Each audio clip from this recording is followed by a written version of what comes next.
welcome in everyone. It is Tisa here, also with Scontulous, and this is our first collab. And Oh, it's me, Scontulous. there he is, and this is our first collab, and I'm very excited for it. This is take two, actually. I screwed up the recording the first time. I hit stop when I It's shouldn't our have. second collab. So it's technically, like he said, our second collab, and we're gonna do a tier list on the current meta. Um, we were gonna do it a couple Yeah, you might weeks. think it's a little early, but I think we both have a good idea of what's going on, and we're ready to make some predictions at the very least if the meta's gonna change up. But I have a good idea of what I think the top and the bottom tiers are. So you guys will have to see and agree or disagree. And that's what we're here for, to basically just give our opinions on this set. And we were going to do it a couple weeks ago, but then I got a little delayed, and then the supplementals came out, so we decided to wait and try out the supplementals, which I do think shake up the meta a little bit. um, and as you can see here, we've ordered it by color and hero, so we're going to go through hero by hero and kind of rank their decks, and we're going to scroll up to show you real quick. So we have tier 0, a tier 1, a 1.5, a tier 2, 3, like a meme level deck, or a meme level tier, which is decks that you're just kind of for fun. You're going to lose a lot, but you're still going to have fun doing it. And then better options available, and I think I spelled it. I forgot the B. We're going to add that in there somewhere. There we go. And the one tier I think it's explaining, tier 0 would imply it's just about the only deck and nothing can beat it. So some people, I can see the argument for there being a tier 0, but I personally don't feel like there is. I think Tisa's a little closer to the other side of the fence, but we'll talk about that in a minute. Yeah, we had a fun little wager earlier, but we'll get there. Um, So if you're ready, I am to get us off started with Blazing Wall. Let's kick it. All right. So let's look at Rathalos first. Blazing Wall. Wedging Wall's pretty mid. I'll agree with that. Like we had a nice conversation about it earlier. I think it slots in about tier 3. There would But we got to talk about it again. We can't reference the conversation that's not in the video. That's right. It's Um solid, but it's basically just worse antibody was kind of what we that's concluded on. it is a worse antibody. It's a little bit more diverse than antibody because you don't need to do it with explorers. You can do it with quest. You can do it with growth. You can work with it. It's just there's better things to play, like Dive Attack's a much better deck, and spoiler alert, we'll get to that later. Antibody's a much better deck, and there's just better options to play in red, but you're still very, if you want to play it, it's still very playable and very doable. Yeah, the one signature deck for Blazing Wall, still even after a couple seasons, I feel like is the 3 growth into the 6 big red type of deck.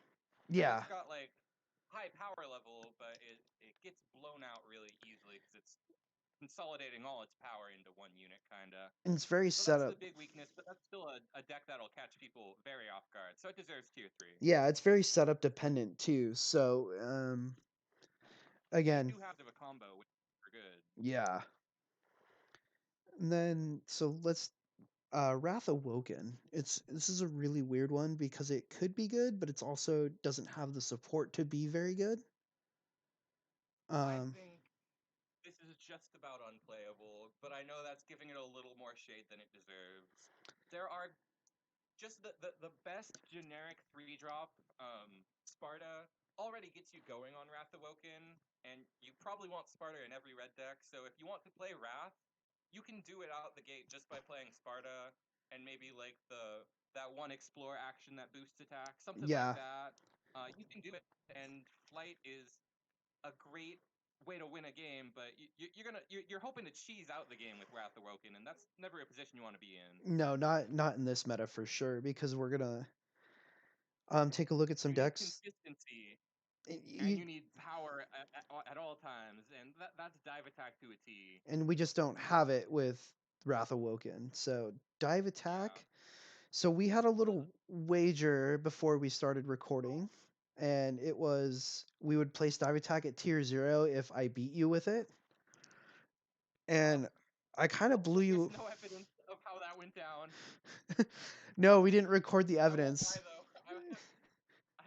I was just sure I could beat Dive Attack.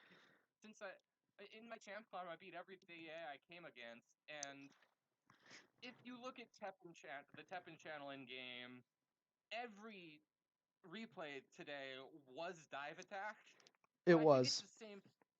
And watching them honestly kind of made me feel like the deck is beatable. It's a really high power level. It's definitely the strongest board you can make, the strongest setup and combo in the game, but it runs out of gas really easily now. There's only the rank 1 player is only playing one Gutsman. Um Tisa plays it differently. I think that's why he was able to wipe me with the 3 Gutsman. With Yes. only one, a lot easier to keep up with, and yeah, that's my opinion. I think it's a beatable now that the supplements are here. Like Death at Sea and Debasement go a long way. I think there's stuff that can compete with it, rather than last season where this was far and away the best thing you could beat it. So yeah, it's definitely very beatable now. Where last season it was you'd literally just throw down a board, you get Vertugo, you get Gutsman, and you're done. Like, or even have three decks on the board, you can just easily roll it up to every dex becomes a five. What is it, like a 5/13 with Crush for two Yeah, attacks, that's and the other thing. Every single unit in Dive Attack is a game-winning unit. right, and No other deck has that. but now everybody got kind of like turned off from it with the Gutsman nerf. But Yeah, it's less popular. as I was That explaining, unit needs a lot more skill to get going now. yeah, If you watch replays of the rank 1 player, he's really good and makes some clutch decisions, which you're probably going to have to learn how to make really smart decisions if you're going to want Dive Attack to still be the best deck, and it's very easy. It's very viable to call it the best deck still. yeah, and my argument for playing still three Gutsman is that he's still going to come out at a minimum 5/7. Um, and if you time it right, you're going to drop him when you can give him Crush available. So he's going to buff himself in the process with not even taking damage. So it the nerf hits the other red decks harder than it hits Dive Attack for sure. Um, Yeah, last season I would put Shoryuken right next to Dive Attack, and I don't think I would do that this season. no, and I just don't think you can. Which Yeah, it's just fine. yeah, and so I would think tier one, top tier one, even though I made the bet with you that it should be tier zero. Yeah, I was able to convince you otherwise. Yeah, It's the um, best deck. We're not going to beat around the best thing in the game. and the my reasoning for it to be tier zero is my son is 6 years old and he played on my account and he played Dive Attack and he won 10 in a row with very little knowledge on how to play Teppen. Like, and this is a Yeah, champion level play. Like, and he's just like, oh, speaks volume. I drop this, and then I do that, and I win. That's it. And I'm like, yeah, that's all you do. It's So, like, wow, it's just as easy as Yu-Gi-Oh! Rush Duel. oh, Rush Duel, I love Rush Duel. I could talk about Rush Duel for hours as well. Keep an eye out for some piece of Rush Duel content, probably in the uh, in the future maybe, but let's move on from Dive Attack since we both agree that it's the best deck in the game still. Shinku, I would probably put it at 1.5, somewhere around this there. one's a Yeah, this one's a little bit of a question mark to me because I feel like it's very solid, but it's not exceptional, even with the buff, Hmm. which definitely helps it at least in theory. You can beat those Colmioses in one hit. I'm pretty sure it's a 5/8. You can kill an Orochi in one hit, which I don't think is really relevant. Oro's kind of left the format, and you can do good work against the Dexes and the Verdugos, but there's nothing special about Hadoken. It's just very solid. So there's no way it's tier one, but tier 1.5 is perfectly I fine. would say it's up there. Maybe tier two. See what you think about. We'll shape it at tier two for now, and then as we discuss things later, we can see where it shapes up with the other ones that land in there. Yeah, it's very good and worth playing, but nothing real special, even with the buff. Yeah, and that leads us to Denjin. Like, I want this deck to be good. Yeah, it's more special. It's more unique, and There's flavor to it, but I have no idea what you would even.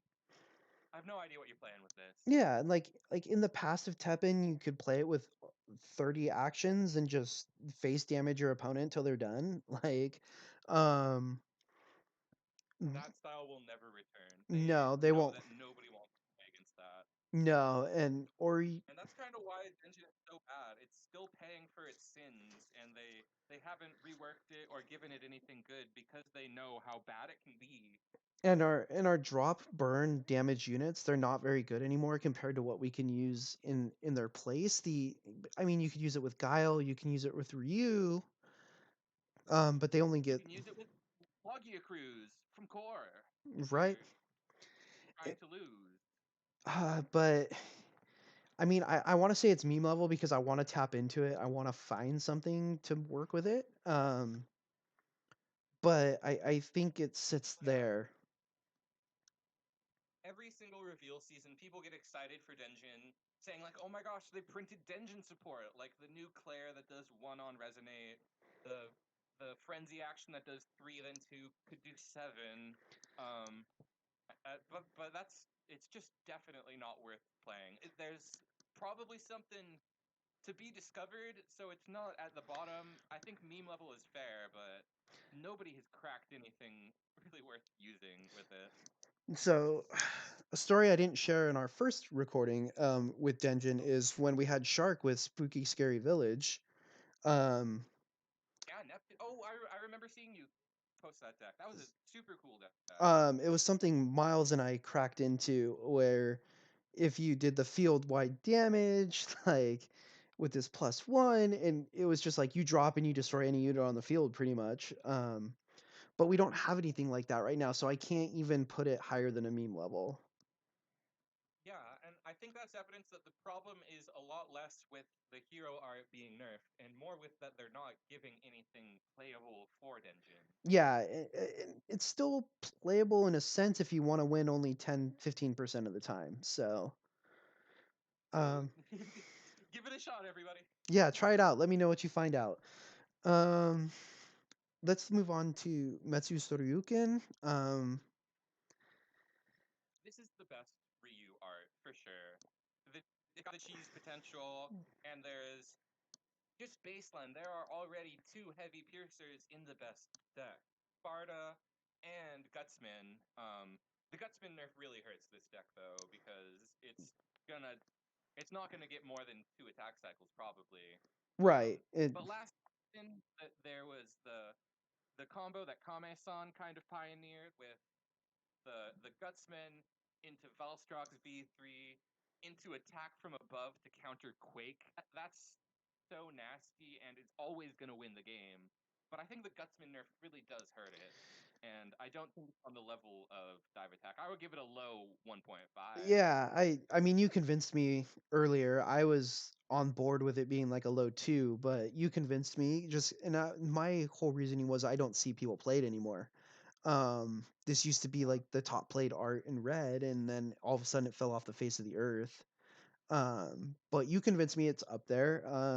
With the way the meta Yeah, shapes up. it's a little cheesy, but there's a lot of potential and a lot of underground power.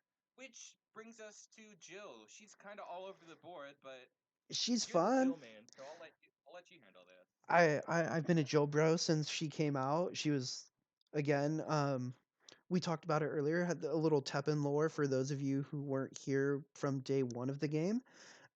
We didn't have Jill to start the game. She was the first hero we got introduced, and she was originally concepted as a green hero. So she plays very green hero esque. And that's probably why I like her so much, is because I'm a green main and I play green, mostly green. Uh, um, but Yeah, she's like the most unique character out of all of them, probably. and she's very, I call it toolboxy, and I explained that earlier to you earlier tonight. Toolboxy is like a toolbox is a deck that can do pretty much anything, and that's Jill. She's the master of unlocking. She's, she's the survivor. Like, she's my favorite Resident Evil character. Like, um, and just everything of How good is she? how good is she? Ultimate Weapon is a meme level, or I would even say tier 3. Um, Okay, meme level's pretty harsh, but yeah. I can see why it's not great. I see it once in a while. At least last season I saw it a couple times, but with the Hadoken buff, I think there's a lot less reason to play it. Well, that and it's very reactable. So if it wasn't action based, so it's like you explore for an action. Cool, you're giving me It's an the definition action, of choreograph. but you're now giving my opponent the opportunity to respond to my hero art, which the hero art shouldn't be respondable unless it's the next hero art we're talking about in Genesis. Um, Yeah. Genesis basically recycles our explorers, and before probably about 2 3 years ago we had the Detogen deck, which was still, it wasn't very good, but it was like tier 2-ish, where you could just basically recycle detonation over and over and over and just have 6 damage actions in your hand for 1 MP, which is just Point match ridiculous. players know that deck well. That is one of the top like 5 decks in point match by Yeah, far. and At it's least the most frustrating deck in point match. and it's very resource. You basically drain your opponent of resources because they're going to run out of units and ways to counter your detonations eventually, and then you're going to have to drop your boss unit once or twice. Um, but with Hotto Shot came out, like I made a video about it when 30 minutes was out, like when it was the new set, where I didn't think it was going to be fun, but then I cracked the code and um somehow I made it work with just only exploring Hotto Shot. But I think with our And new before Detonate, you were making Genesis work, which was super cool. And I was really impressed by how viable that looked with just Auto Shot. it, So now that we have Detogen back, this and is actually very viable. I think you could put it at tier 2. I think it's definitely a learning curve deck. Like you're not going to be able to do it just by watching somebody play it. And get back to it because you got to learn when to use your resources, how to balance your EX pocket, um, and then combining it with. So with that, with Genesis again, you don't want it to be with all these different types of explorers because you don't know what you're going to get. You want it to be with one or two, and I think the combination of Hotto Shot and Detonation work very well together, and very well with the some of the units that we have because then we're not dependent on having to pull like a specific card to make it work. You can make it very toolboxy and very situation dependent. And I think it counters And some of the top decks. you have access to corrosion even, which is a great answer to Verdugo. And you, It's not necessarily everything, so probably pure Detogen with Auto Shot is probably the more well-rounded, but there's options, which is always a pro to an art. so yeah, and the only reason I don't put corrosion in there is because you're gonna get stuck with like those matches against black where you're not gonna be able to use corrosion. And then Yeah. you're just stuck with that pocket and you can't use it. Um, but I again, corrosion would be fun to work in if you could work in one or two. And I just think it's a great overall art. It's very underrated. You don't see people playing it very much on the ladder, but when you do, you know they're going to pop off with something. Um, which leads us It's to an art for only the most dedicated Jill players. yeah, and I would say the only other person I've seen play Genesis recently has been Secret Walls. So, um, The Master. the Master of Jill. Um, which leads us into Jill's best art, which is still one of the best arts in the game, especially right now, because it is we have the availability of explorers and the variety in explorers. I think AA. I wanted to say tier 1, but you convinced me that yeah, we it's definitely 1.5 because it's not quite the level of a tier 1 deck because it can be matchup dependent and it doesn't do as well against the decks ahead of it very well. But I would My slot it. issue is that it's really reactive, so you have to play through a lot of your opponent's stuff. But the difference between other reactive strategies like Halt is that you have such powerful win conditions to go for and ability to put on pressure with just something like a Nut Troop or a Jack Baker before you even consider your win cons like in Antibody, FDR, or Guile. And I hit you with that There are earlier. going to be rank one angels, and there always are when she's viable. So this is, I would put it above Sure You Can, I think. And then we had a mirror match with AA earlier, and I hit you with Yeah, that FDR that just AA. really that, that really showed me how much better AA is than I thought it was, because I'm not very good with the deck yet, and there's just a very high skill ceiling compared to every other red deck, I feel like. Yeah, I think it's the most green style of play. Like For sure. it's very dependent on what you have on the field and what you do with your hero art. Where dive attack is, I drop a couple units, I hit dive attack, I win. Like, or Shoryuken is the same thing. I put a bunch of units on the field, I pick the right one that I hit with Shoryuken, and I got a big combo off. Um, but yeah, I think it's very versatile, I should say. And right now in our meta, it's very strong because of all the explore options we have available. Super powerful and flashy and cool. It's the most fun red thing to do. And if you But have the Nina skin, yeah, it's very pretty, heck, just flexing on them right? with the skins. Anyway, next we've got the girl Ami, who is in a bit of a weird spot. I feel like she's kind of outshined in general. Yeah, and I think she has options available. I think GDI is still her best art. I don't see any other of her arts outclassing it. It works with pretty much any type of red archetype you want to play. Um, Especially the lower HP ones, or the ones that work off death by damage or buff by damaging effect, or how it, I forgot how they word it. Destroyed by damaging Yeah, effect. that's the one.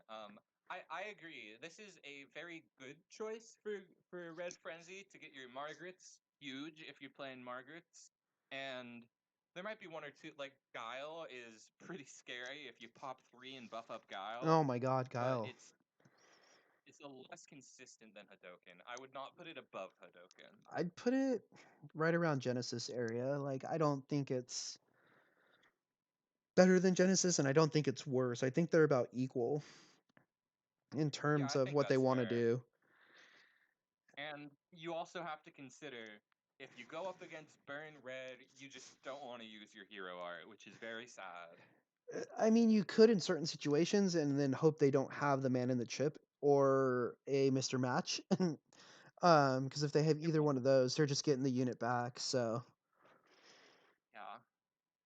and hopefully it's not So a, it's solid, but yeah, there's just some issues with it. yeah, especially when it runs into something like Burn. But it's also very good against Black. So that's why I wouldn't slot it any lower.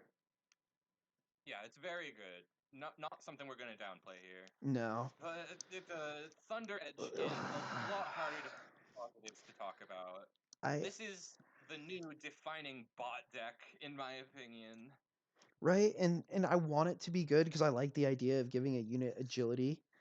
Um, and I believe it But what gives, unit I yeah. don't know, what's even worth using this on? Mimic Leech maybe, but you'd rather antibody that to protect it. Before And they Mimic Leech nerfed is kind of not the best one you can play.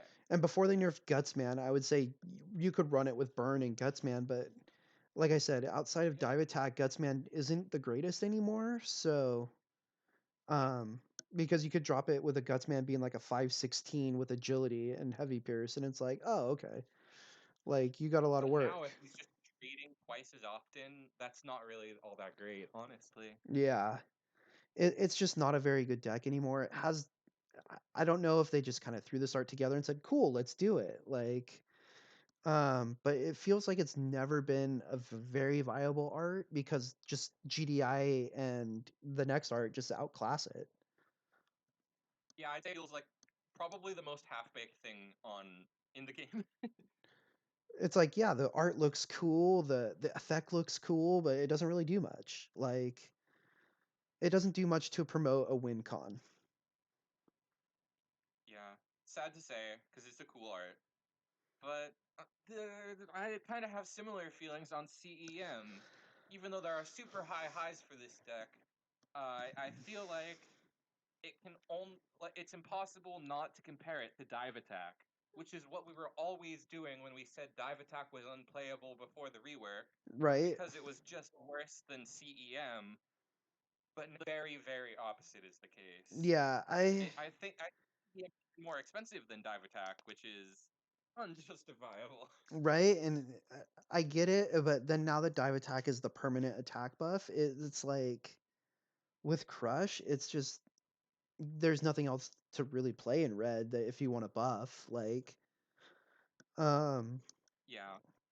still The one thing playable. that was good with CEM was pretty solid with the Turnabout Festival red cards on release. Like your Dans and your Admirals were pretty scary, but with TF red in general being hurt by nerfs, you're not gonna see CEM evidence, I don't think. No, I don't think you're even going to see much evidence out of um Exactly. red at all right now, especially with burn.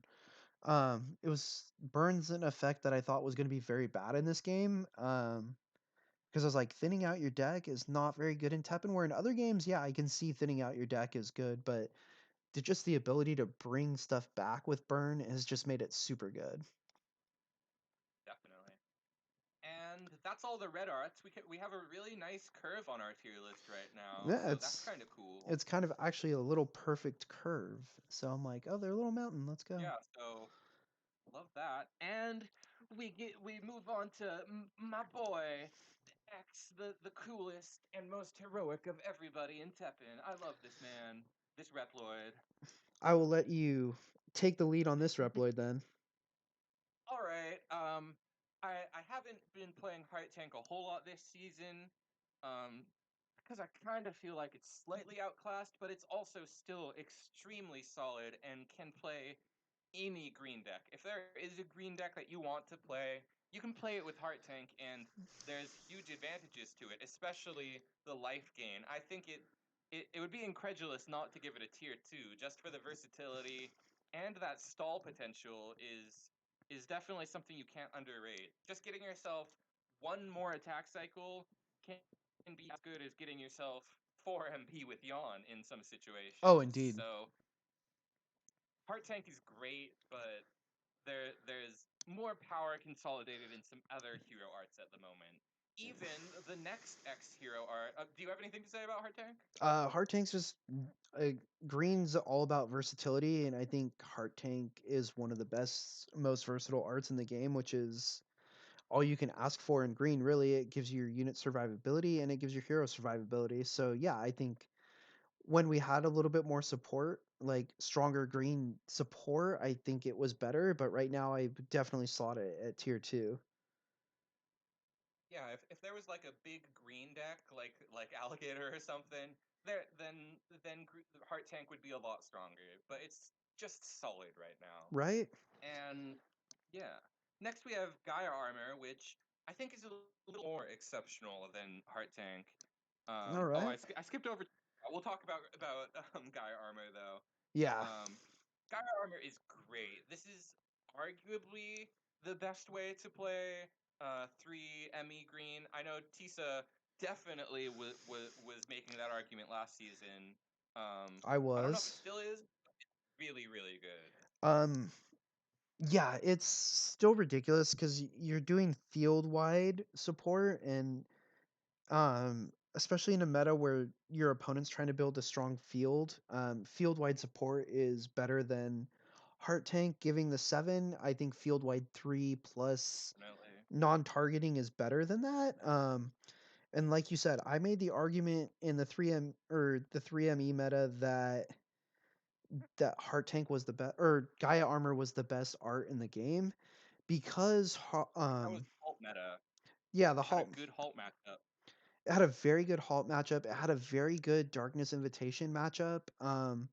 You couldn't target it, and that's what the whole point was of those decks were, is able to target and chip, and Gaia Armor kind of removed that ability to do that. Even if it was just for 13 seconds, it removed it just enough where you can gain that advantage.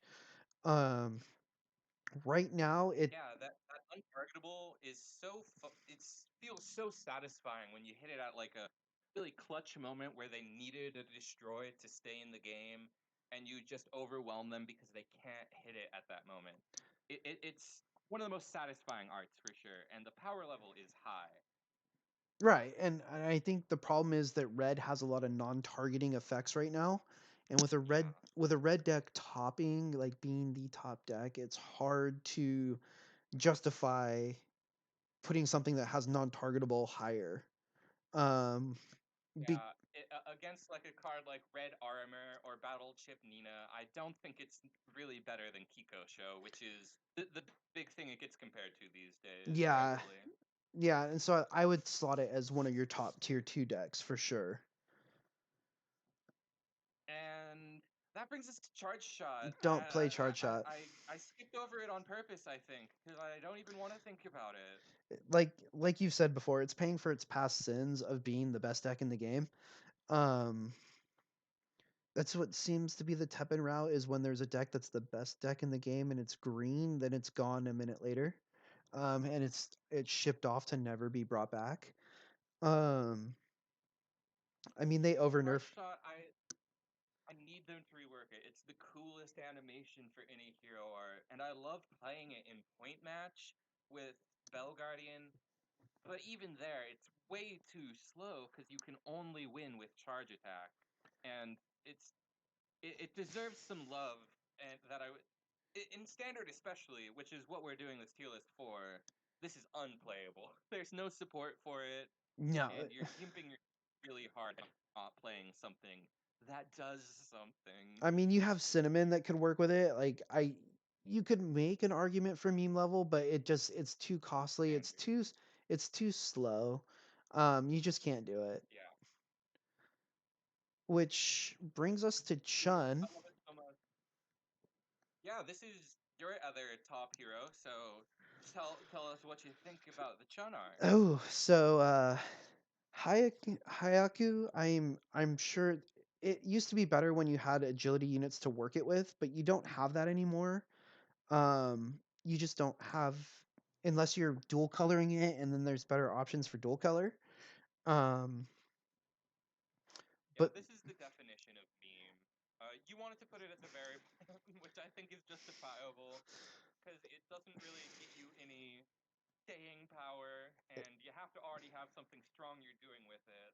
But I like it a lot. I played it a while ago with Shadow Lady, and I love that deck a lot. Um, mhm, there's other stuff that you do with it, like there's Spike Rose Red, but both of those are definitely kind of meme tier, so this they've is where it belongs. they've become slower with this the way the game's played right now. The game is much faster paced, much easier to set up. When you were able to set up a little bit slower, it was great because then you could just pick your spot and drop it and just go and get that heavy pierce, which is nice, but you don't really have that anymore. And I liked it in the coordination era where you had coordination Chun who had agility, and Oh my god. um, Yeah. then you had another Yeah, it's a unit. great way to add inevitability to things, but all of the green decks right now are they've got plenty of inevitability for 3ME or Green Frenzy. They don't need Hyaku at all, and No, and Healing Plant is really silly. I wanted it to come back with frenzy because I'm like, ooh, you can get some high numbers with that, but it's just too slow. I mean, you could probably work it with Mandragora a bit, but You could use it on Gosharag. you could, but Give me double pierce. I was like, he already has Pierce. Um, Yeah, no, it's not a very good art. which I'm gonna skip over one real quick. I want to talk about Kokosho next. I think it's tier 1.5. I think it's up there because it's very versatile. Um, you could play it with any green deck, and it makes any green deck better. Shield goes a long way, especially in this meta where dive attack and um, darkness invitation and things want to chip at you. Um, they want to chip you and then burn you hard. I think this gives you a good option to avoid that because you can stop the chip. It gives you the ability to. Having a way to stop those quests for red is so huge and is really a big part of why this is worth considering. It's probably one of the two or three best ways to play Green Frenzy. There are two other contenders, but this is probably the most popular, especially in Mhm. JP, and there's a reason why. Oh, definitely. Um, it's just good overall. It's versatile, like I said, versatile, strong. Um, it gives you the ability to exchange with bigger units and remove bigger units just by exchanging. And at 14 AP, you can't really argue that. It's super cheap, super easy to run. But that brings us to Yawn, which Yawn is scary. we've had a debate on it on which version is better, but I'm gonna slot it all the way up at tier one, right under dive attack. Um, and I want to say that because the recycle version, the evidence version, is just so damn strong. Um, it just out resources everything in the game. It stalls out your opponent, and I think that's what's needed to counter dive attack at this point. Or even darkness invitation is just stalling out and then just using your resources when they don't have any more. Yeah, I find that hard to disagree with. So some of you might not know what we're talking about because Yonstall is not a popular deck because you got to play you got to play pretty well for an entire 5 minutes. But if you get past 1 minute, then your opponent doesn't get to play anymore. Basically, you're playing your game and their game is irrelevant. Um, and that's terrible. That's a nightmare. And I it's think for Green Frenzy, very slightly overrated. There are huge positives to it, like getting your Gostarog faster and always having huge punishes at any time you can pull it off. mhm. But I think for Green Frenzy, you want one of the other two arts with slightly higher power. Oh, for sure. But Um, Yonstall, that's something else.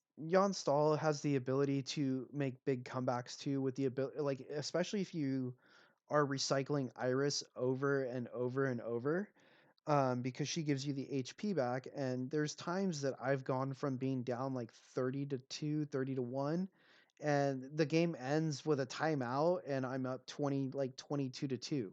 Like it's just it's a late game for sure. It's definitely a grind it out. Um, and like we've talked about earlier, you don't even pay attention to your opponent at some point anymore. You're just like, cool, I'm just gonna drop down one cost units over and over and over. Every time you remove one, I'm just gonna drop another one in its spot. And you're gonna block things out, you're gonna gain your HP back, and then if I mean, there's times that eventually you might not pull what you need to pull and you'll run out, but 99% of the time, this is just going to grind you out for 5 minutes and force your opponent to play the perfect game. Yeah, it's hard to argue that this deck is actually beatable when it does what it wants to do. So it deserves tier one for that, I think. I And think so. next we got everybody's favorite little guy. We got Feline. He's such First of all, Choral Orchestra is an art with a ton of history, especially for Tiza. y- yeah, the red green human faith was my jam back when Faith was around. It was very underrated. Not a lot of people played it. But the way the choral orchestra works really well is when you can dual color it, because then you can pull some of the top units from another color. Right now, I'm just not seeing it. Yeah, there's not any good two-color sauce. Maybe there's something with creatures, but I haven't tried creatures yet. But I tried really hard to make green purple spirits work for that purple poltergust card, and it was very difficult to do. Um, will say I saw one deck from I think it was CL Taku on Twitter. Mhm. He said while he was drunk though, and it really showed. It was Right? crazy. It was like a Ghost Pals Amalgam deck with choral orchestra. Um, so you can if you want to meme it up, you can meme it up with two color. But I think what we're gonna be rating here is Choral Humans mono green, and that's a really slow deck. It's Eh, got great cards in it, like Zangief can win the game, but I haven't seen him win the game in a couple seasons. No, and you can use Hakan in it still, but it's just so slow. Yeah. Requiring you to get those units down super cheap. Granted, you could use Junie to get them cheaper for sure. But and you could also like tech in Janemba and a little bit um or Jamba, I'm sorry. Um Janemba. don't Emba. you could check you could tech him in, but then you have to tech in an evidence engine, and then that's harder to run, and yeah, it just gets complicated. But I don't think it's meme level. I think it's right above because humans is still a pretty decent play. Yeah, it's a solid deck, but you're gonna be losing against anything faster like dive attack, and you also have to give time to other slow decks like Ouroboros or Green Frenzy, so you're losing those matchups too. Pretty easily. Yeah, so it struggles in the meta, but it's a deck of like all good cards, so we can't write it off. No, I think it's one or two cards away from being really good again. But again, we're talking about a Daymare Diary meta, so we got to put it down here. Now it struggles. And next we have an art that seems really easy to write off. Plunderblade is actually pretty solid. It's the cheapest way to trigger the 3ME Green Quest, Hmm. but it's kind of lacking power other than that. It's like an analog for Hey Nico that also has a weird interaction with your opponent, but you probably want to play Kiko Show or Hey Nico if you're Yeah, playing 3ME or Gaia Armor. It's the fourth best art for a very good deck, um, but that kind of says a lot. that kind of says that It's that not deck's exceptional. pretty good still. But but then like we were talking It's about, definitely the best Thunderblade has ever been in the history of the game. Is being able to play 3ME. right? And even if your EX pocket is full and you pop the art off, it's not that you're losing an advantage. You're actually just like, hey, I guess I just took that card from you. You can't use it now. Like, hopefully it was a legendary, like, or hopefully it was your strongest Yeah, you card, took your full Neos. right?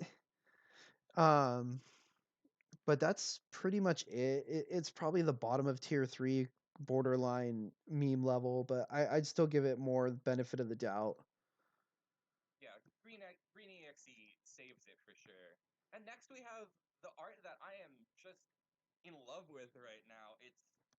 I think people are gonna find that this is a really, really meta contending art now. Like, there's a bunch of decks that hit that 4 attack stat specifically. The Invitation comes to mind, Hmm. and Green Frenzy come to mind. Hmm. And when you turn that into 1 damage and you shut them down, playing Green Frenzy, of course, this is one of the strongest arts that you can play right now. And you've got some crazy bosses in that deck, like Tidal Whale is amazing to shield Spire. Even some of your dorks like Namehage, if you make Hmm. them into a 4/4 instead of a 4/1, that's a ton of pressure. Yeah, and then he also So there's a has that besieged effect on him, so he can chip pretty easily for a couple turns. Yeah, I think that this is the best way to play Green Frenzy, in Hmm. my opinion. Um, the only reason that I could see putting Kiko Show higher is that Kiko Show is more versatile and it's the best art for Green EXE. Well, Shield Spire is probably just gonna play Green Frenzy for something new that people still have to discover. Yeah, and the reason I would put it right below Kakosho is because Kakosho does field wide. Um, Yeah, the field wide is so huge right now. Where Shield Spire, you got to pick the right unit and hope that your opponent like somehow doesn't have a counter or an out to it. So yeah. They put a very similar amount of pressure on the board, but in different ways. right, So and it play your favorite, basically. yeah, they can both play very versatile decks and very versatile in every format. All right. Yeah. True Ascension power. Power, which I thought that this deck had rotated out. It's still around for another 3 or 4 weeks. But you wouldn't know it. No, nobody plays it, and as much as you want to play it, if you're gonna play growth with green, you play Kakosho. I mean, that's just what you do. It's I think meme tier is a little harsh, but I guess I can see it. we can move. I mean, Yeah, the very, very bottom of tier 3, I think. it It's could still get a definitely good like draw. barely holding on. But if you want to play Coral, or if you just want that type of deck, you should play Green EXE. And the other big card from the deck, Piers Neven, the fact that it's a 50-50 a lot of the time is pretty bad. And if you're going against dive attack, it's just not really going to work out, I don't think. No, he You're doesn't going against a exchange. whole board of five. Where Yeah, when True it's Power too limited. when True Power was strong, it was because you were able to exchange a lot better. And right now, it's just too slow to do any sort of exchanges. Um, Even with the Chris card, but then you're just invalidating the art itself. So that's why I say like Kakosha would be your better option. Um, Exactly. That's kind of how I feel about. We'll talk about it way later, but I kind of feel the same way about Raging Demon. This is an art that you don't need to play the deck that it was clearly designed for the hero art. Growth is better without true power, and that's just the fact. the only thing True Power helps you with is the fact that like you could drop Piers and then automatically pop him off, or drop a con and automatically pop him off. But outside of that, it's slow. I mean, Kyrie works better as Yeah, a support card. those cards just don't really keep up with current meta. Is kind of the reason we're giving it a tier 3, I think. Yeah. So next we have got what I think is definitely the biggest sleeper of the meta. Devil Breaker can do anything. Absolutely any green deck can play Devil Breaker, Hmm. and it is deserving of its own unique decks that are just built around breaking the breaker.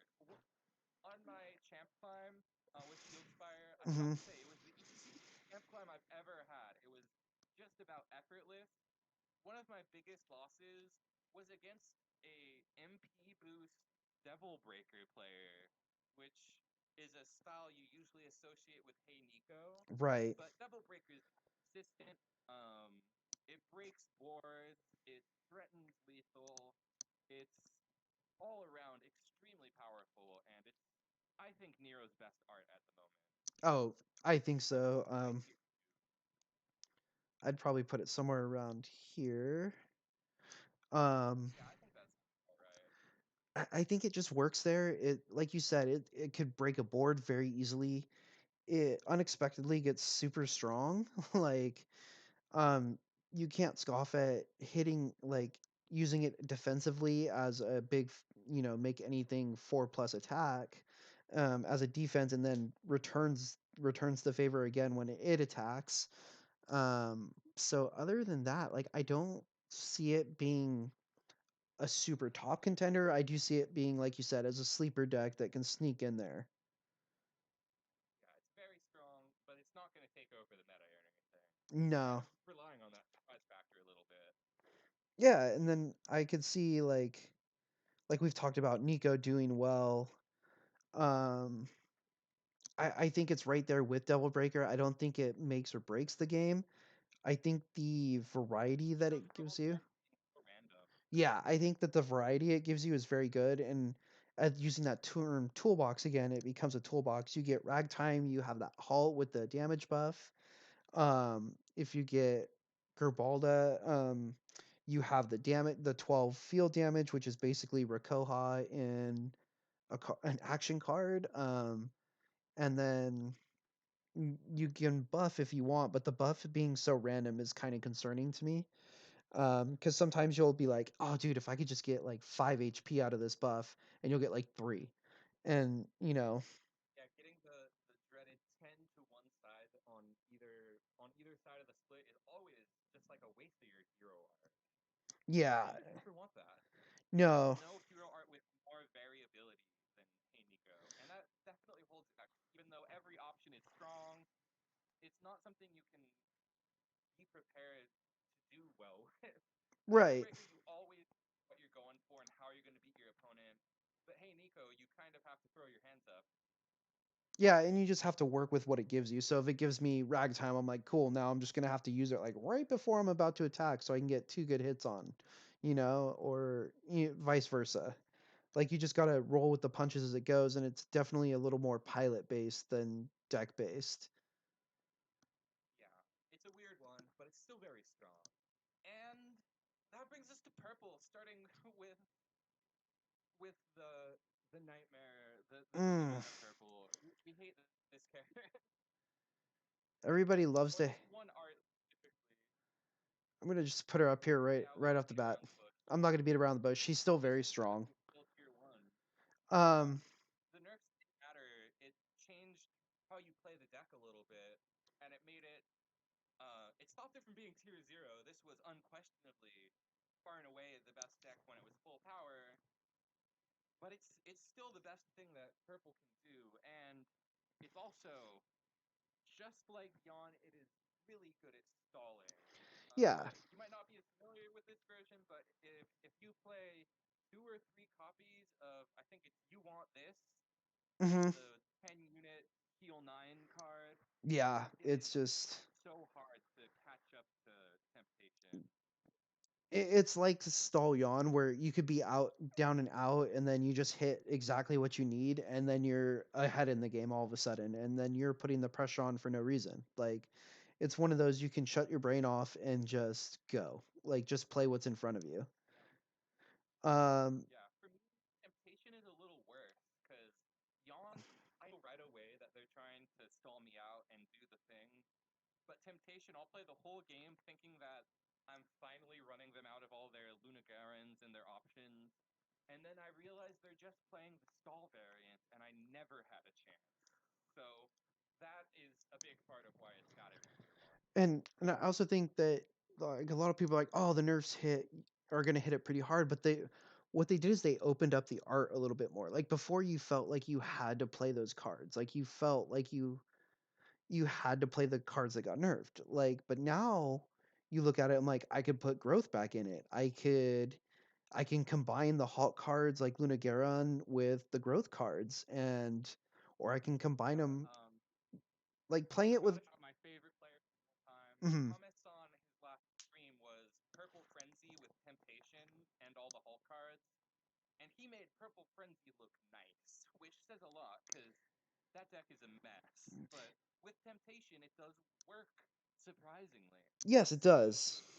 It works pretty good actually. Like I'm very surprised with how Temptation just instead of being this It's one a trick safe winning deck. it's not a one trick pony anymore.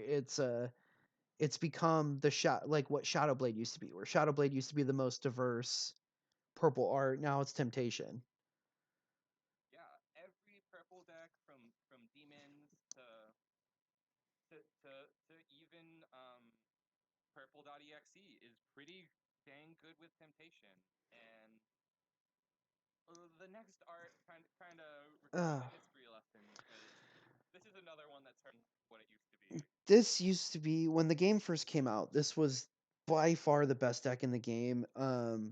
The ability to just halt every unit on the field and just destroy them, like field wipe, that didn't exist early in the game like we have now, where we're able to clear boards. You weren't able to do it back then, and that's why this deck suffers now. Because you might as well if you're gonna play a halt deck, you might as well just play Temptation. Like it's Yeah, just that's really the gist of it. Is you're not playing Temptation if you're playing Darkness Illusion, and I don't know how you're getting it done if you're just playing GI. and so the thing with Darkness Illusion is that you have unit cards now that does what Darkness Illusion did. So like Lunagaron Exactly. destroys units. The new legendary Morgan destroys halted units. That's all Darkness Illusion was good for back in the day was let me load this board up, let me halt everything, and then I'm just gonna DI you and I win the game. But now with Lunagaron existing and stuff like that, you don't need Darkness Illusion anymore. Yeah, it's outclassed and it's antiquated. Ooh. But none of that applies to Shadowblade. This is a super versatile art, just not quite to the level of Temptation. No, and Easily the biggest knock against Shadowblade is that anytime you're playing Shadowblade, you're not playing Temptation. that is true. You're not stalling out so much. It goes more towards like an aggro type deck because I'm able to chip, take some health, and go in. I I want to say it's a tier two, maybe slotted at high tier three, but I just think it's there that it can compete. So Yeah, it's definitely still one of the top 5 purple arts. It's play it in any deck, and you'll get a lot of mileage out of it, especially that life gain. We already talked about how just a little bit of life to get you more time on the clock matters a lot, and Shadowblade is great for any mid-range type of deck, so it's worth playing. But Temptation is what you should play in If you're every playing matchup. purple, you're playing Temptation. Like that's what it should be at this point. If you want to play a top contender. Um Ebony and Ivory, they tried. Um I think they tried. I they did something with it. when I saw the rebalance of Ebony and Ivory, I didn't think it was going to work. Like it sounded interesting being able to bounce a unit in front of a unit and then have that unit get resonate, like double resonate for one resonate. They actually made the art worse that way because the whole point of Ebony and Ivory was to fill this board and double everything. Um Yeah, it was definitely a shadow nerf to a uninteractive and historically very successful archetype in tournaments specifically. yeah.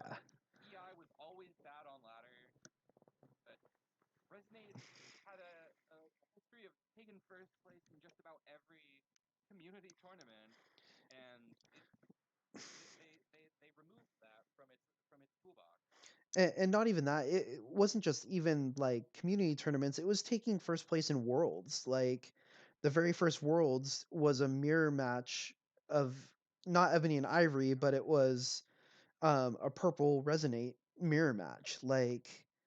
Um it's just resonate is so good and they had an art that was perfect for it, they just could never get it right.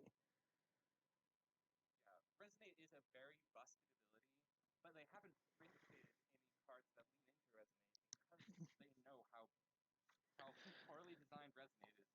and It's that's probably the least interactive ability in Teppen. and that's why And hookshot got nerfed.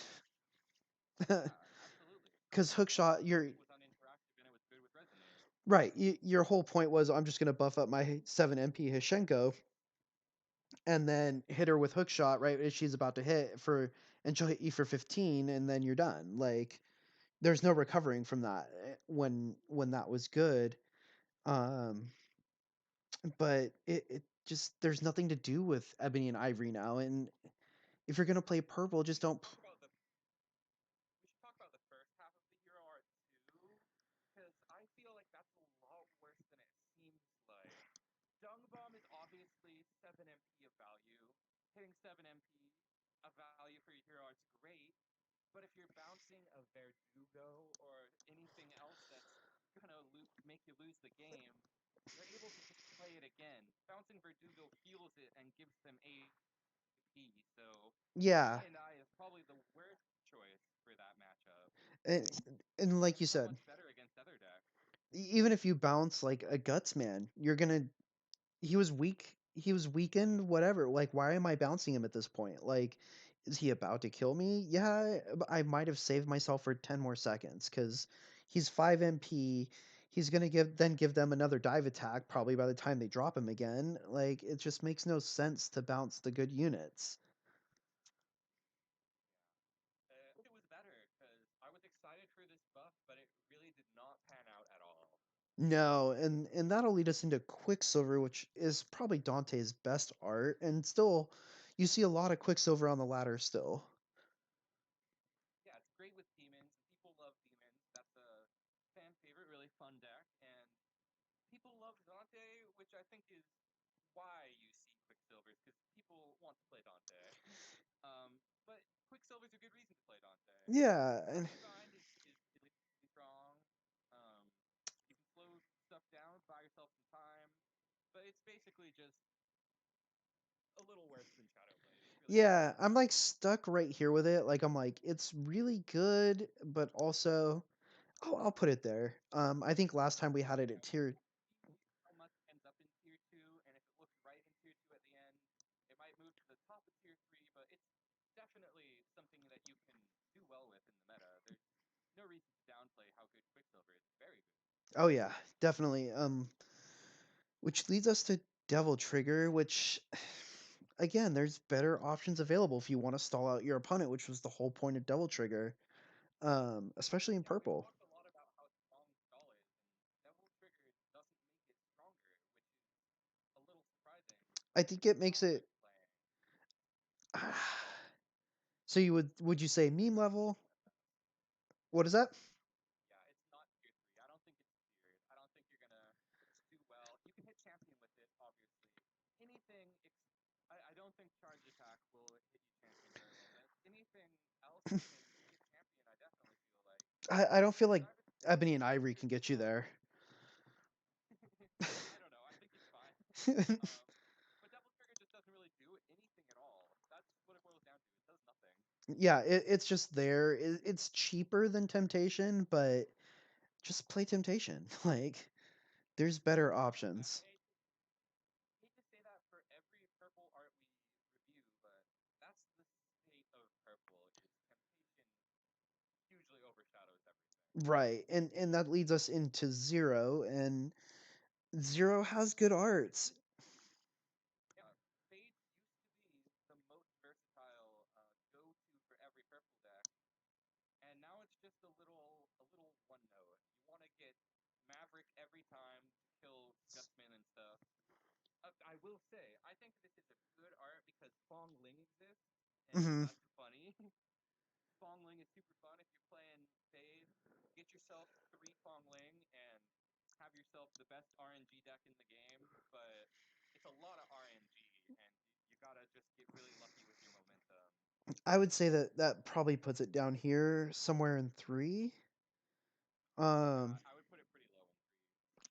I'm gonna put it next to I'm gonna put it next to Plunderblade. I'm actually gonna move Yeah, Celestial down in the ladder. Probably I completely agree with that. Celestial is I'd probably put it like that. only here out of respect. Out of Only mm. to be meme level. Oh, Ishin, you're so cool. Um, I think we covered Fade pretty easily. It's a toolbox deck, but you're literally hoping to pull one of two cards only. And outside of that, you're like, cool, I get a buff, but they can negate it. They can trade with me. They can block it. They can destroy the unit. Like it's just not as good. Yeah, there's Fate is struggle hours, but Tenkuha is the defining Zero art. If you've ever played, and I'm sure most of us have played him, the master of Zero is the most dedicated Tenkuha player of all time, and he definitely makes it look like a viable art. Not the best art though. No, Puppet Master can't make it effective. right now I would still slot it at around two. I would slot it at low two though because the machines still exist and you're able to hit the mole and get that pierce with the combo and the extra points of damage, and you can even hit it with Yeah, Beetle and he that's can 12 direct every time. That's super nasty. Beetle too. I didn't even think of them. with his Um, crush and his I field wipe can't and wait for Zero Moth for the day Mopal rotates. I hope he can find a new deck. Of course he will, because that's the nature of the dedication of the player. But I mean, let's be honest, he's gonna Tenkuha Mopal is pretty defining for Zero. right, and I think he would force some sort of purple zero deck to happen, and I think it would most likely work. Like I could even see going resonate with the one-time hook shot over the top. Like it's possible. Yeah, yeah. Tenkuha especially, there's always sauce to find, which is why there's players like Zero Masa who are completely dedicated to Zero and always finding new ways to play him. But he's just not quite the better contender that we wish he was. Not that we hoped. Um, Rakoha The just face of his history in every video game, especially Rakuha, is so uh, bad. it, It's like charge shot. It's paying for that HBM best deck syndrome. oh HBM. HBM came at the wrong time. um, because that's when the pandemic happened, and that's when the developers decided they weren't going to update us or make any adjustments to the game during the height of the pandemic. So we were stuck with HBM, I want to say for 6 to 8 months. We had no new sets, no new heroes, no new cards, no balance patches. It's a wonder the game even still exists because of that happened, but somehow it does. Every card game kind of has their watershed. Oh my god, we're about to kill the game with how bad the meta is right now. And that was HPM. So because of that blight on the hero art, they haven't even revisited it in any way, and I think they're probably going to leave it. Yeah. It has the worst art next to art shot for as long as possible. Sadly, I want them to rework it, but I don't think they want to. No, they nerfed it to hell and back. Like it's not coming back. There's just no actions that we can really use to get memory up quickly, and there's no cards that we can really benefit for after Rokoha. So it's just it's there. Um, I mean, you could try it. I'm sure someone will crack it somewhere.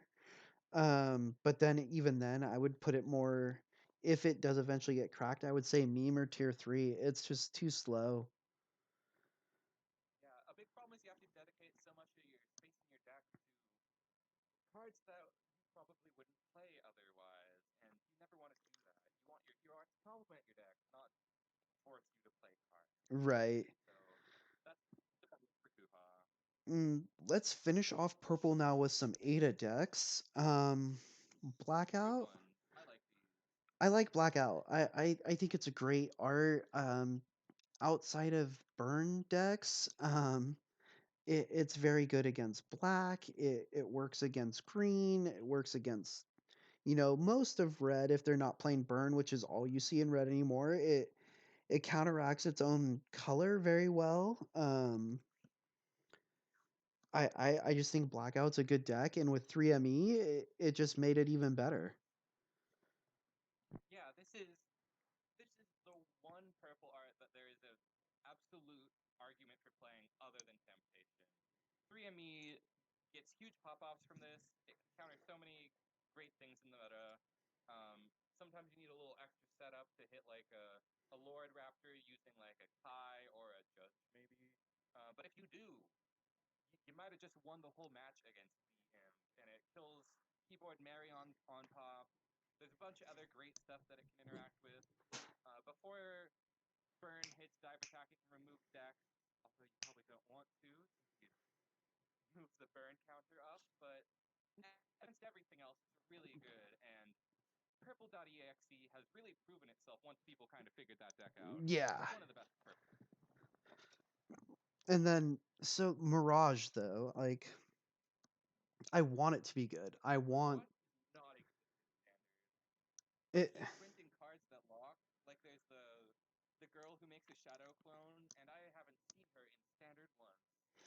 I I, Um, I want her to work because I like her secret art too. That's the thing. I like it. yeah, Um, Lupicuna. right. Um, I think there's something there, but there's nothing there. We don't have cards like Maria anymore that interact very well with Locke. Yeah, it's definitely not a problem with the art. The art is very solid, and if you played point match enough, you'd be familiar with Locke. Cards like Maria and Natalie are some of the strongest that they have made in Teppen, but there's nothing like that in standard. There's one good card for Locke, which is Trish, and she is way too fragile to be playable. You Yeah. play her turn one, you're either gonna walk into a block and she will die, or you're gonna activate the unlock action, and then you're gonna eat a red armor or a Battleship Nina or an effluvium. It's just not gonna work in uh, standard, and I hate to say that, but Right. meme level does sadly feel just about right. And I feel the same about Blackout. There's just nothing you can do with it right now. Or not Blackout. Oh god, why can't I think of the name right now? Breakaway. It's 2:20 a.m. right now as we're recording this, but that's why I can't think of the art's name. But Breakaway, it's just there's something there, but we don't know if there's something there. Like it's Yeah, just I feel like it's an art that I see pretty often because people want to play it. Obviously, just you read it and you can tell that it's value, but it's hard to set up, and there's nothing specifically that great to do with it right now. I've seen it plenty of times with demons because you can add something to the EX, but never seems to really materialize for the opponent. It just is one of the worst options that you have, even though it's super super cool. Right. And that is purple, and we still have a kind of a little curve here, so it's kind of nice. Um, but now we're into black decks, and we all know how I feel about black. I don't like the color very much. I don't. Not a hot take. No, Black it's is a color. It's sad to say. I like black a lot, and I have a more forgiving take. I see them as protecting us from a more powerful, busted dive attack meta and other decks, but I totally get the hate. It's as frustrating to have to stick hero cards on board. right, and as a green player, Dark I don't Destruction like it. embodies, yeah, Dark Destruction really embodies what people hate about Black, which is being able to remove everything. And in this meta, Dark Destruction is so well positioned. With the deck we have at number one, It's just Dark right there. Destruction every unit that's relevant in dive attack and very cheaply. The only reason it's not tier one is because there's another black card that does it better, but it's something that you're gonna probably get tilted by if you play dive. Yeah, you got to keep your eye on it for sure. And the little buff that everybody's like, oh, it's not going to make this deck playable. It actually just helped just enough to put it over the top. Um, Yeah, it's definitely what you should be playing. It's and one of the two things you should play black. and Well, the frenzy version is just so good because you have even more destroys on top of that. Like, and with the new supplemental destroy card with the ascend count, it's just don't even get me started on how you could just pop off every card that gets in front of you. yeah, it's a perfect deck, honestly, and Dark Destruction is perfect for it. Another art you can play in that deck is the next one, but you probably shouldn't. No, I just don't see where you can play You can this grab your deck. Whiskers with it. Yeah. What I've seen is in the Orichi and Wesker version and Dark Destruction version, people are playing the 2MP action that adds a revenge unit just to get access to their Weskers. So obviously, grabbing the Wesker is strong, but you don't want to use your hero art for it. The buff isn't really necessary. Um, No, there are cards that you can use to play the art. It's not bad, but it's definitely not exceptional. uh, Making Wesker 1+1+1 stronger doesn't really do anything at all. and I could see it There's working still with. zombie in the format. Yeah, Sorry. no, there's still zombie that works. There's Garna Golem. God, I still can't pronounce the name right. That gives you I some don't know H. what it is either. Thank you guys for never correcting my bad Monster Hunter pronunciation. Thank you. I am a Monster Hunter nut, and I still can't pronounce it properly. So, um, but I mean, there's cards you It's can bring. playable if you want to.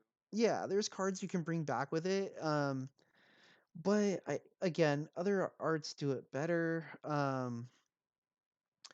There's a surprise art that we'll talk about later that I think is better than that. But yeah, I want to see it played. I think it's a very cool concept of an art, but I just don't see where you can play it right now as consistently. All right, and next we have Ouroboros, which I'll just let you put where you want to, and I'll tell you when you're wrong. So yeah, I want to put it here. Come on, it's not going where I want it to go. Right there. I want to put it right here. I want it right there. I hate this art more than I can describe because I think it's just my luck against it because they'll pull Ophelia or Zangief or Mundus over. Well, Mundus you can only pull once, but they'll pull over and over like Ophelia's. I'll get hit with like three of them in a row, and I'm just like, oh my god, can we stop just destroying my board for free, pretty much? Um, but I'll let you tell me why it shouldn't be right here. Yeah, I think um, notice Tisa didn't mention Orochi because I don't think that card belongs in the meta at all anymore. Red, it will never get a single attack in, and if you're just relying on Ophelia, Mundus, Zangief, it's a little one note. It's okay against dive attack. The deck's still really solid. It's a meta contender, but the nerf to You're the Fake really stings for this art, and it's just not a great fit for the meta in general. Yeah, I would still put it up there, but like you said, it's probably just my luck against it, and the RNG hates me so much that it makes it like dominate me almost every time we play it. Yeah, it's a deck that feels stronger than I think it is. Um, the results definitely show that it's fallen off, I think, Yeah, definitely. You don't see it as much as you used to anymore. You're seeing more darkness, dark destruction and everything. So for sure. Because that can beat anything. Well, Ouroboros needs to hit the fours, and it needs good luck, and it's slow. There's problems with the deck that make it unfit for the current meta. oh, for sure. And next we have the the black hero that I have been playing almost exclusively. This is the black hero that I like the most right now. Nergigante. Every one of his arts is really fun. Spike Launch is the most fun. Yeah, I like it. I just like I was talking about with you earlier. I think it could go somewhere around here. Um, For me, yeah, a low tier two is fine. I think it's got a lot of potential to beat anything above it if you get good, if you get good setup. you need good I feel like it's a spreads. little less random. Yeah, you obviously need to hit your spike launch as well. Um, but I feel like it's a more well-rounded Ouroboros, which is the opposite of what it seemed like at first. But now that you having like MS Cammy to rely on is a much better answer than using Ophelia for every situation. Right. And Rajang is a great answer to anything. And eventually building towards Mirage Soldiers is guaranteed to win you the game, especially if you can bank a spike launch to have your insurance. It does so well, and I am a huge fan of it. It's so much fun.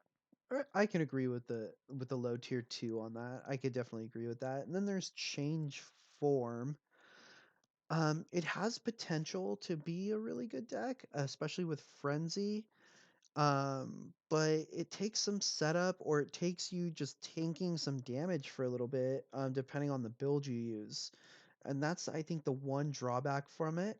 I think if you didn't have Yeah, to, there's no reason that it can't be used at full life.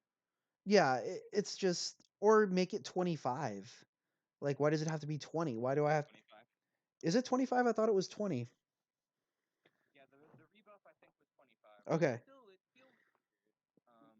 Mm, And I feel like it just doesn't do enough. There was a lot of excitement for it.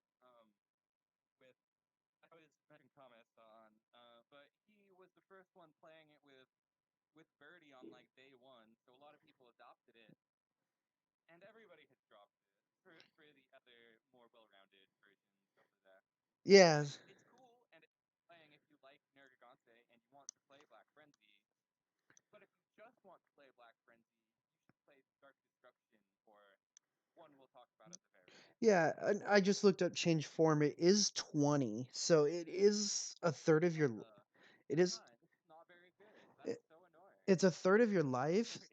So the build I was using initially when the new set dropped is I was using a sacrifice build, so we're not relying on our opponent to do anything. I'm just sacking myself to 20, and then I'm using frenzy from there. Um but then again, if you bring your health back to over 20, you can't use the art again. Um so I think it's tier 3 at the best, and I think it's meme level at the worst. Yeah, that's a fair assessment. Then Next, we have an art that I'm also another huge fan of, but one that's got a lot of much bigger problems than Spike Launch. This is specifically, there's only one deck that makes this worth playing, and it's Black.exe from 3ME. Like the flashiest deck they've possibly released, but one that needs everything to go right and requires you to never drop the ball for the entire match. If you miss one of your six attacks and you don't get the quest on another unit to keep the chain going, the deck falls apart. The hero art helps you get back in, but Yeah. There's too many variables that you need to work out. And it's explicitly battle focused deck, which means it's terrible against Kikocho, and it's just as bad against Cyberpath. So there's problems with it, but it's really really fun, and I would hugely recommend it. And I think losing Immunizer when the rotation came really hurt it, because I was able to kind of give you that extra. We got Hixie at the same time, and he's Okay. way better than Immunizer. I'm a Yeah. Hixie deck, so I can say that. You could say that. Yeah. But it's a combo deck, so you need to draw the parts of your deck. If you want to do like if you want to blow them out turn one, you need to draw Fong, Higgsy, Akuma. That'll probably do well if they don't have a good answer. But you got to have this 3 card combo. Everything is multi-card combos, and that's why it's not great. And you have to play it right too. You can't play it out of order. Like it's one of those combo decks that has to be played in a specific order, otherwise you're just completely shut off. Yeah. So it's hard to say it's anything better than tier 3. Raging Demon is the new most hyped black art. Debasement from death or something. Able to delete any unit in the game, along with I hate RD. you. Already able to delete any unit in the game. I hate this deck. Um, I get it, but it's so cool. Uh, I um love seeing him go die without death. Cool. yeah, it's for Why I me like it, I don't know. I can never hate this card. It's so cool. for me if you have powerful ascends that do destruction or minus HP, I don't think that you should have an art that benefits you from dropping it in front of something else. So like you could drop it in front of FDR and use it to remove Ryu, and then all of a sudden it's like, oh, by the way, I just destroyed your decks on the bottom of the field. Like at the same time, for me, it's like Raging Demon rewards you for making bad plays or plays. I don't know about that. I think that Raging Demon, it's hard to get those pop offs these days. That's a big part of why I don't think it's any higher. And I think it's fine to give this rating as Mhm. my benefit of the doubt, but I think it's overhyped. Okay. It's better than Earl, sure, but whenever I play against it, I feel like I see my opponent struggling to find the good Raging Demons, and I think that it's just not necessary to run Raging Demon. Just like what we said about Roth, you're better off playing something more versatile than Raging Demon because Okay. your deck can already do what Raging Demon does. You can already destroy, you can already ascend. RD doesn't do anything special for you. I totally get that. So yeah. Um Seka Kuretsa. Ah, man, I want you to be good. Yeah, this is a weird one. I I mean, you could play it. This is definitely one that has potential with Frenzy. Komios into Sekia can wipe like a board of 9 attack units Yeah. and set up an even bigger Komios. But it's super variable. You need to get the timing right. You got to get good draws. You got to get it to go to the right unit in your hand. So the RNG holds it back a lot, and the specificity also holds it back. Yeah, I think so. Um and I don't like that it hits your side of the field. I know you and I talked about it where you do like that benefit. I don't like it too much. I don't like losing field advantage, but that's just my style Yeah, of I think play. that's fair. That's my style of I play, would but definitely put it a I would put it a little bit higher than it is because it's good for Black Frenzy and people were hyping it uh, up for Spark Invitation. Yeah, you don't have to put it too high, but just a little higher. It makes yeah, me feel better. I I'll like it a lot. I'll drop it there, and then we'll go into Ashura Senku, which used to be like a super top deck in this game, and again, it just doesn't have units that benefit from having it. Like, The other thing is that Gung Ho seems set on like they nerfed Psycho Power and Heartless. They nerfed summon minions, so the way that you would make this powerful back in the day doesn't exist even in point match anymore, which is just sad. It's weird to get a point If you match play nerf. it right now, there's two great theme decks for it. You can play it in the Onion deck that I showed off, You or you did can show play the it in. onion, I actually showed off both of them. The other one is the Spike Rose Red deck, and those are both hilarious and awesome, but they aren't very good. They're just super fun and awesome. right? And that's all we can ask for sometimes. It's just super fun and awesome. Yeah, Um, yeah, I love Austria. let's see. So we have And Oichi now, which is the only black hero that I consistently play. uh, she's incredible. sh- She's so good right now. all three of her arts, spoiler alert, all three of her arts are top tier. Not tier one, but Yeah, they're you might not all. think one of them was, but it is. We'll start with DM, the Oh most my hated god, deck I in hate this years, deck. and I understand why. I'm gonna move it It's been up. around for it's been around for almost a year now, and it is always able to choke out the game if it gets there. But I think they keep giving us more and more counterplay to it, and the power level is just been catching up to it more and more. I'd If you actually get slap it down there. to those last 2 minutes, DM is probably going to beat you unless you play in one of the stall decks we talked about.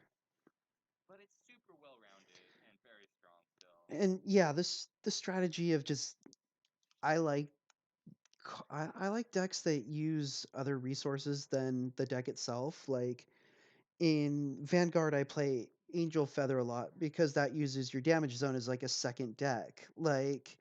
Or like Black uses your graveyard. I see. That's why I don't know why I don't like Black so much in this game. Because it uses your graveyard as a second deck. Like you're not out of resources DM as just easily. same thing over and over again. It's a little mind numbing at times to play against because it is a pure war of attrition. You gotta play through Fact 5, and then you gotta play through Fact 5, and you gotta play through that one destroy 3 times, If not 4 more. times. It's really annoying. Yeah, because then they have the unit that brings back an action when he dies, like, and then he always brings back the one you don't want him to bring back, like, um, it's just super So good. obviously, all of this kind of speaks to a higher placement than we're giving it. Um, but if you've really looked in depth at tournament results, this deck fails to convert really badly. This Theme has about a 40% win rate in tournaments, which I know people will say is not the same as ladder.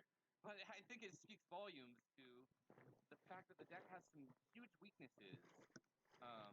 Although the power is massive, and I don't want to downplay. This is one of the best decks, but it's very. There are weaknesses to it. Yeah, and it has consistency issues sometimes. If you could catch it off guard, you can definitely catch it off guard very quickly and then force them. It's RNG heavy, is what Yeah, it is. It might not seem like it since it's so consistent, but you're really counting on getting like good ads back with Black Emperor, getting your setup at the right time, getting good revives. It requires a lot of luck and dedication to playing it. and then with guitar, it's a matter of her hitting Mary. It's a matter of her hitting the right Too. lane, like Yeah. coming out revived in the right lane. If she comes out in the wrong lane, you're just screwed. And that's where the consistently hits in, and that's where like we used to talk about antibody the same way. Like it's a very good ladder deck because you can play it 20 times and you'll win 18 times on ladder. But when you take it to tournament play, it's not consistent enough for tournament play. Where antibody now is Right. consistent for tournament play, but it didn't used to be. Yeah, that's pretty good summary on DM, and only got two arcs left. Which one do you want to talk about first? Both of them are kind of a hotbed. I'll talk about despair. I think despair Hell is yeah. super underlooked, and I'm gonna shock the world, and I'm gonna put despair here. I'm gonna put it in 1.5. Um, despair is so underrated right now, especially with frenzy, and i- it's one of those decks that has the one win con right now, and that's completed diary. Um, but you're literally it's a deck that you plan your whole game around. Like I'm playing my whole game plan on when the chips are down to just play completed diary and win the game just on the one card. Like you said, like we talked about earlier, it's Curse Extraction 2.0. It's actually better than Curse Extraction was. Um, In a lot of ways, yeah, you can add more value to it. While Curse Extraction is kind of just what you got on board, this can be a lot more, specifically with Despair. You're hitting 8 by default, and that's a huge, huge swing.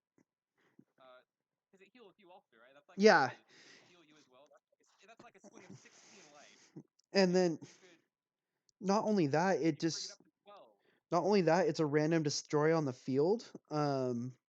So when you're playing it, I'll pull up the card right now. It says change your MP cost of black unit, two black units with frenzy in your graveyard to one and turn them to the EX pocket. So you're already getting value for it.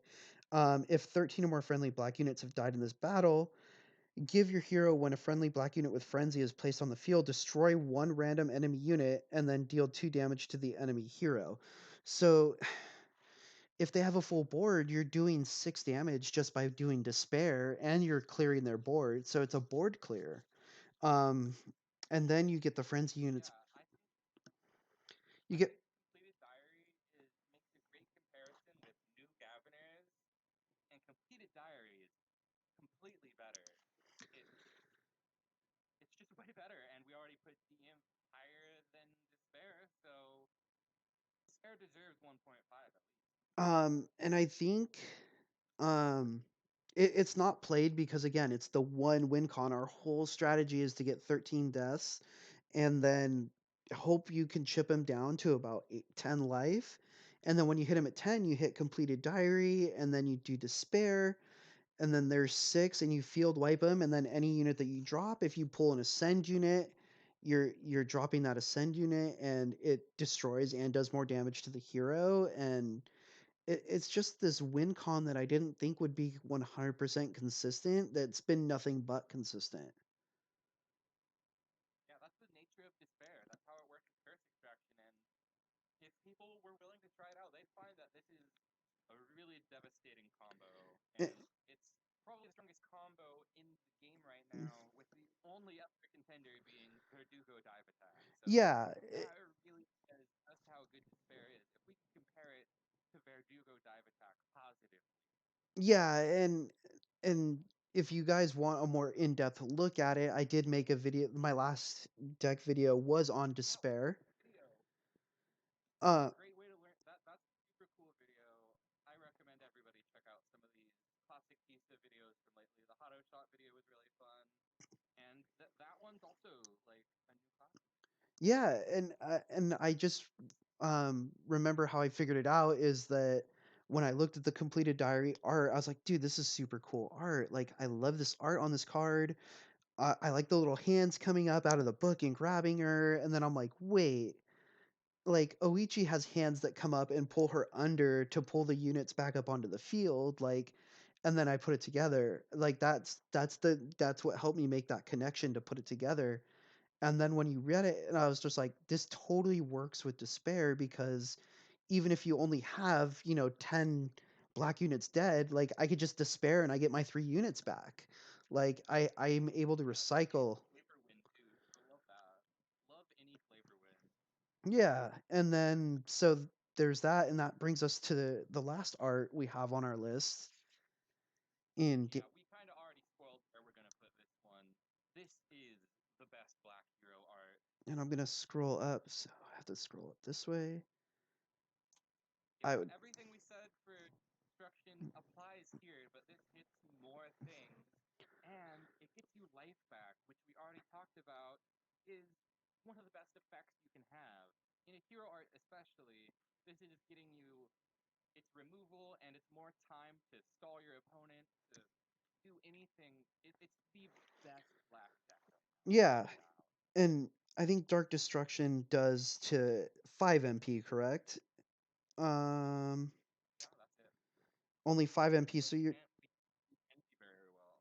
you're you're not hitting the higher cost decks very well. Where Dancing Dead could hit something for 23 damage if you play your cards right, like, and it's more versatile. You can play it with Killer Ball. we have Killer Ball for the rest of this set, and they rotate out next set. But you're able to hit it still with two different versions of the deck, and you don't know what you're getting right away. Um, and I think it's just this hugely strong. It counters. It can counter dive attack very well. I think the top four decks can all counter each other very well in various ways. Like each one can take on the other one very evenly. So like you said, I would like to put dive attack at tier 0, but you know, if you yawn can take it on very easily. Temptation can slow it down. Dancing Dead could just remove it from, like, pretty much just remove any threat that you put in front of it. Um and I think Yeah, this that's is a deck with the meta with clear front runners, but every color has one, and they all are able to compete with each other. So it's much more open format than people might think when they're seeing a bunch of dive attack or yeah. EM or yeah, And I think when you have a tier 0 format, I think it's easier to play against a tier 0 format because you can create a deck that just counters that tier 1, that tier 0 deck. Like if I wanted, like if dive attack was still tier 0, I could just play temptation and I'm good. Like um but with such a diverse open field, like I would argue that anything tier 2 and higher can be rank 1 very easily. Um definitely, yeah, and yeah, when you get down to like tier 2, that's going to take a better pilot or someone that's very very experienced in that art, or that style of play. But I think the tier 1 decks anybody can pick up with minimal practice and just play through and just completely dominate a field with it, even the other tier 1 decks. Yeah, and I think yeah. I feel pretty good about this tier list. I feel really good about this tier list. Every color is represented pretty well, except for The mm, the the one change I want to make is I feel like spike launch should be a little higher. That's okay. probably my personal bias, but No, this I seems can. like the Uro that you should play. You should, if you like Uro, learn spike launch with the same style of I'll probably. gameplay, and you'll go even further. I wouldn't put it into tier 1.5, but I in my heart, it's placed with Uro. it'd be a high tier 2 for sure. Yeah, But I think the only color not represented in every tier is purple. And I mean, purple is very, for being so strong. temptation fall. Yeah, for being such a strong color, like a control color, it just doesn't have that control in tier 1.5. I think, like if you were to put, you could argue that Shadowblade can go there. You can argue that Quicksilver can go there, but all the other decks outclass it in that color. You could even argue Blackout goes there, but if you draw bad in Blackout, you're stuck. Like, um, but yeah, so I think the game is definitely the most diverse it's been, in a long time. Um, and I know black being so strong frustrates people because just the outright removal, but you could just see that black pretty much outside of a couple decks dominates those top tiers. Yeah, it's hard to deny that Black's always really strong. They've got the most high tier decks, I think. While the other colors are relying on one or two decks, Temptation, Green Frenzy, Burn is kind of carrying each of their colors. But Black has a lot of choices. I like Yeah. that. Yeah, it's very, and it could be played with different archetypes in every one. Like Uro can play the big, um Frenzy can be played in every art. Demon's kind of stuck. I mean, but even in Invitation's stuck, but other than that, like you have these very diverse arts in the top two tiers, and I think that's what makes the game more fun, and we just need to work on promoting the game better to show how diverse and fun that game has become. Yeah, so that's basically our tier list. It's a great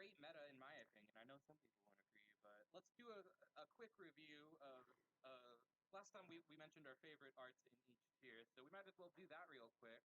Yeah, Um, definitely. I'm picking mostly green though. My favorite for tier one is definitely Yawn, Green Frenzy. It's powerful, but it's not my favorite way to play Green Frenzy. But out of those four, it's what I would easily gravitate towards. Yeah, and I would play Stallion. That's just I think it's far beyond any other deck in the game. It's Yeah, if just you can learn Stall Yawn, you'll do really well. yeah, and it's just the learning of how to burn your deck to just units. That's why we have like the hero shields and stuff like that. But just burning your deck down to just like your 14 units or 12 units, it's hard to do consistently. But I think if you get the hang of it, it's the strongest you can go. And Yeah, then super fair. tier 1.5. I know you're gonna pick Shield Spire. Yes, I really like it. Y- I already.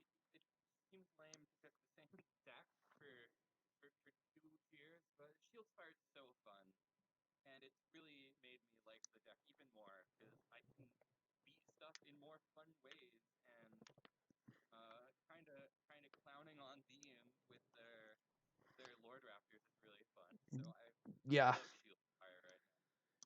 I would have to go Despair, which is weird for me to say because I'm not the biggest black player, but Despair is just so fun, and the consistency to be stuck on the one win con, but still being able to pull it like 90% of the time is just it's just fun to then chip this person down and be like, oh, by the way, like you're gonna ruin my field, you just gave me my win condition, like or like if dive attack, like they'll use dive attack and then wipe my field and I have 28 or I have 22 and an AP and then I have completed diary built up and I'm like, all right, thank you for giving me the win. Like you gave me the opportunity to wipe you out. Like um Yeah, some super flashy stuff you can do. Um, if I were to recommend any deck to you guys, try the Despair Frenzy deck, as well as the one I'm going to say next. Spike Launch is my pick for tier 2. I love this deck. It's the best graveyard deck right now, in my opinion. And it can beat anything if you get your setup going. It's just a little slow, but it's so sick to pop off with, and it's a blast. Perfect. I would say Genesis in tier 2. It's just you created it with the combination of Auto Shot and detonation. You just created this surge of just power or whatever you need. Like, do I need to, if I get the 5 damage in front, I can do it and then have a shield on top of that. Or if I need, just to like pop things on the field, I'm able to chip things out with um detonation. So I think Genesis is fun for tier 2, and if it gives you like a learning curve if you want to try to learn something new and how to be more resource management. I think that's a fun deck to do. Yeah. And then for tier 3, I already talked about how much I like the 3ME Black. Dive Bomb is so fun. Um, it's flashy, but you gotta really nail it, and that's something I love is when I feel like I earned my victory by nailing all my combos, or when I can just cheese them out turn one with like a 14 attack invincible Akuma. Both those are things I adore in Teppen, and Spike Dive Bomb does it the best. There you go. I would say Coral. I feel like there's potential there with different archetypes and dual color. I am a heavy dual color player. I like to mix it up a little bit and keep my opponents on their toes. Um, I just think Coral's got something that we haven't tapped into yet, and once we find that combination, I think it'll be a fun deck, and I think it could move up. But I don't know if we're gonna find it in time for this meta. So that's what I would say there. And then we could do a meme level one. I mean, something that you're willing to tap into. Yeah, I've already played a lot of meme decks for Shinku, so that's got to be my pick. Shaku's close, but it's Ashura for me. Anytime they print support for it, I'm clearly gonna play it, even if it's clearly just as good as all these other meme decks every Right? time. Um, I want to say Hayaku, but it's just it's got to be Denjin. I have a desire to figure it out. Like I don't know where it's going, and I don't know what it's gonna take to get there. But I just want to figure it out. I want to play with it a little bit and figure it out. But I'm too scared to do it on ladder. No, I'll admit that. Doing it on ladder is a Fair little enough. hard. There's gonna be a lot of losses before you start getting wins with Denjin. Right, So there's probably something there. and that's one I feel is more like let me go into points match for an hour and try to piece something together, like an hour a night, just try to piece something together. But outside of that, I'm not sure. Honestly, there's nothing I can see that really pops out at me. And then Yeah, they're funny decks, but everything here is worth playing. I mean, it's Teppen. You gotta love it. I love everything about this game, but that's just me. And this is our completed tier list. there you We go. got a little loose and rambly because it's late night, but I think we got a lot of great analysis and discussion. I Yeah, definitely definitely. feel pretty solidly about this tier list. I think it captures the meta pretty well. Uh, Definitely let us know down below if there's anything you'd move around, if you totally disagree, or if you think we did pretty well, and what your favorite decks are on the tier list. What tier you like playing? For me, it's got to be these tier two decks are the perfect balance of flash as well as potential. Yeah, Let us know how you feel down below. definitely let us know. Like, subscribe to both of us, please. We're two of the last content creators for on the western side of the game, that I've noticed around YouTube. So please, please, please like and subscribe, especially